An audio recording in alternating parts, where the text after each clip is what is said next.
this is James from Hellripper, and you're watching Rockflesh.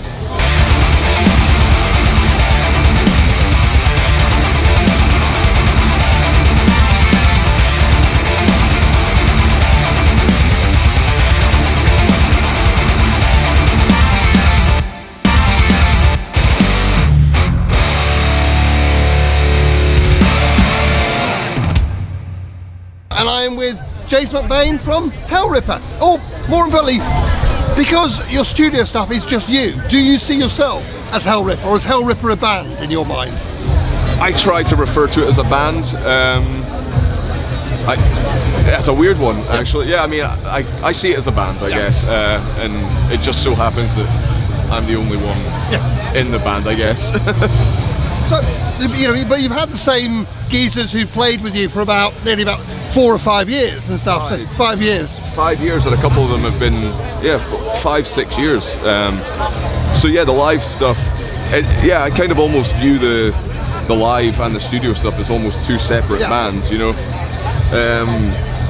the process in the studio, you know, it's a bit more experimental. I take my time, I add layers to stuff, you know, there's different instruments and all that kind of stuff, whereas live I kind of like a pure rock and roll, straight to the point, balls to the wall rock and roll, fast for most of the show,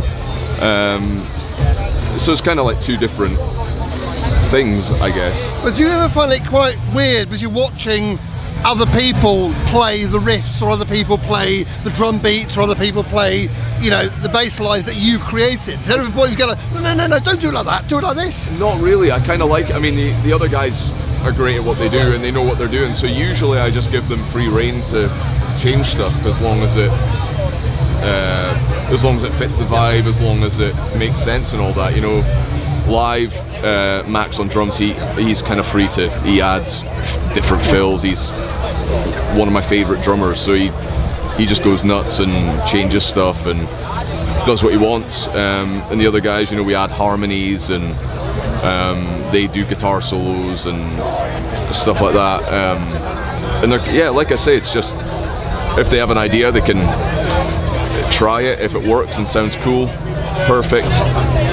If not, then we don't do it. Well, that feeds into what you were just saying a minute ago about almost a Hellripper on record is a different band to Hellripper basically live. So do you find the songs by the end of a tour cycle, you know, you're tour cycling the third album now, that the songs have actually evolved so much because of the way they've been done live? Absolutely, yeah. Like I say, there's some like kind of like parts. Sometimes we extend parts or shorten parts. Sometimes we add like an extra guitar or an extra harmony, or sometimes like we add like a stop or a gap or like a big hanging part where there isn't on the album, and some stuff translates better live than other stuff, you know. So we play the songs live, we see what works, then we try and add something. It might work better with faster or whatever. So yeah, by the end of like tours and stuff, we've tried loads of different stuff, different guitar solos, different. It's quite interesting. Remember that for the next tour cycle of, we do this with it now, or we do this with it, and this song goes down like this, now this. Yeah, it hasn't been an issue so far. We're playing often enough that we don't really. It's kind of hard to forget at the moment. So maybe soon, maybe in the future, we'll be like, what did we add? What do we do and all that? But because your build-up has been a real word of mouth thing. You've evolved and stuff. You know, there's been a lot of chitter chatter about what you're doing and stuff. And you know, how has that felt? Because it's not been you've been thrust into the limelight. You've almost slowly built to the level that you're at now. Yeah, I think it's been a gradual kind of rise, and obviously we've had press and stuff and people spreading the word, but I think the word of mouth from the fans, like a lot of the fans that support Hellripper have been very dedicated and very supportive of the band, which I'm very grateful for, and they spread it on Facebook and social media, Instagram and all that kind of stuff, and I think that's been the main promotion for Hellripper over the past 10 years, just kind of people sharing it with their mates and it's amazing, you know. I'm grateful that people like the music enough to share it with people, and that people want to listen. And it's really interesting, you know. You describe to people watching this who've not heard the stuff. It's thrash, but with a real dark edge to it. You know, if you don't want to say, it reminds me a lot of a band called Sabbat, who I used to adore back in the day, and it's got that sort of that darkness to it. Was that very much when you actually set up in your bedroom to do this? Was that what you were looking to create? Yeah, it was influenced by bands like them and Toxic Holocaust, Midnight, Dark Throne, Hellhammer, Venom, all that kind of stuff, you know. A bit thrash, a bit punk, a bit speed, a bit traditional heavy metal, all wrapped up in a kind of DIY kind of mentality, darker sounding, a bit some rock and roll, a bit of fun songs, like. So that was the idea. Yeah, just it's what I like. It's like the kind of music that I like, and that was the intention, really. Yeah.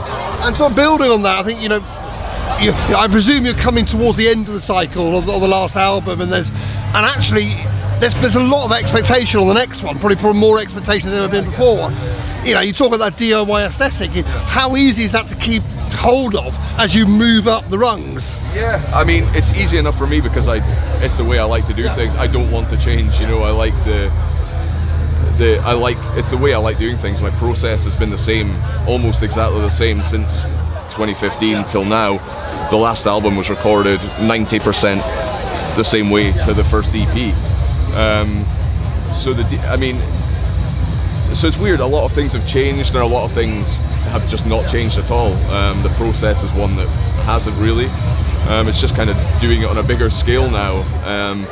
But yeah, I'm looking forward to releasing the new album. I'm halfway through the writing, recording.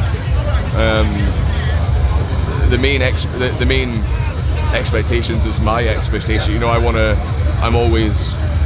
I'm very picky. I'm a very slow worker. You know, it takes me a while to get things done because I'm always changing things. I'm always editing. I'm always deleting stuff. So how much do the touring band, you know, are you very protective of it? No, I do the writing, or do they get any say in it? The recording side, it's like completely me. Yeah. I do send stuff to them and like ask their opinions and stuff. And Joseph, our live guitar player, he's done a few solo parts on the albums over the years, and he's going to do one or two on this new one as well, I imagine. So I do have them, like, people involved in some aspects, but the writing and the recording, it's like it's what I do. It's my passion. It's my hobby.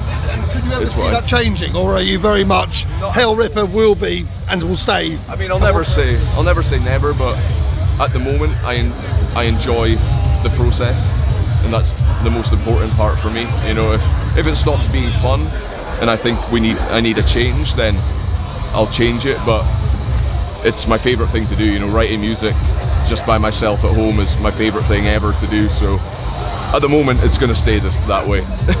So we're here at Bloodstock. You're playing Soapy Stage. You've got an hour. You've got a really good prestigious set. Yeah. You know, what's the process of thinking, right, how do we fill that hour? How does that work out? Well, all the songs are very fast, and like 70% of them are like 2 minutes long. So it just basically means we play more songs.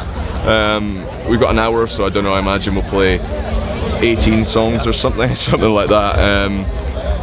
It'll be fun. We want to get the crowd going, get some chaos going in the audience, and we try and give it as much energy as we can and have a good time, and hopefully everyone else has a good time. That's really like I say, I want the live shows to be rock and roll, balls to the wall, straightforward, and that's all that's really planned. What's really exciting about this version of, you know, because there are bits of black metal in it, but it's almost like black and roll, which, as you said, Midnight, you know, I've absolutely aced it with, of just taking black metal and making it exciting rather than being maudlin. And that's what I thought. One of the times I've seen you play and the band play, that seems to me a real thing about it. It is about that high octane, but doing it with that level of darkness. I mean, there's like two sides, you know. There's the more serious songs, more thrashy, more black metal sounding songs, and then we also have, you know, more fun, punky songs with, you know, a bit less serious lyrics, and yeah, it's just everything I like different elements of things I like, try and put them together, make something good music. That's what I want to do most of all, you know, whatever the style, whatever the content or whatever, I want it to be good music, good catchy songs that people enjoy. That's basically the only thing. If Bloodstock came to you next year and said, right, you can have a day, you can have a Hellraiser day, you know, you've got a tent, it's yours, who would you stick in that tent? Who would I stick? Right, Midnight, of course. Yeah. I'm a big fan. I mean, there's a couple bands we just toured with, a band called Cloak. Yeah. Amazing band, one of my favourites. And another young band called Sarkator from Sweden, who are, I think, in the future, in the next few years, their profile's going to increase. They're amazing band. I'd have those. I'd probably stick Watain in there. I'd get Metallica on there. Why not? I'm in charge. Metallica will go on there. I don't trust that much. They'll be fine. Tribulation. I'm a big fan of Tribulation. One of my favourites. What else? Toxic Holocaust.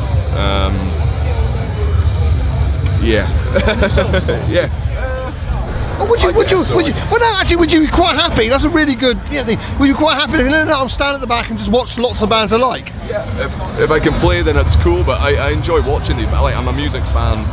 I'm a music fan first and foremost. So if I get to see a bunch of my favourite bands, then that's enough for me. If you want me to play as well, then I'll do that. And that's what comes from your music. I think, as I said, it's you can hear all the influences, you can hear all the things you've listened to in the past, you can hear that coming through, and that's what's the joy about it. So, James, it's been an absolute pleasure to talk to you. Thank you, man.